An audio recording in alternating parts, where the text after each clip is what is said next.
गरीबों से हमदर्दी। किसी शहर में एक शख्स रहता था। एक रोज़ उसने अपनी बीवी से कहा, मेरा इरादा है कि आने वाले हफ्ते में 5 गरीबों को खाना खिलाऊं। बीवी ने सुना तो गुस्से में पागल हो गई। अगर अपने खाने के लिए है तो ज़रूरी नहीं कि गरीबों में बांट दें। आप तो ऐसे कह रहे हैं जैसे हमारे घर में क़ारून का ख़जाना है। शौहर ने कहा, घर में 2 बोरी चावल, 4 बोरी आटा, 2 डब्बे घी और तेल, गर्ज की अशिया, खुर्द व नोश का तमाम सामान मौजूद है और बहुत काफ़ी रकम भी है।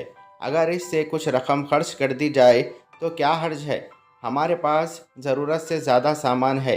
गरीबों को खाना खिलाना ज़रूरी है। चलो मैं तुम्हें एक किस्सा सुनाता हूँ। Thank you. Hello viewers, watch full video on my channel. Please visit my channel.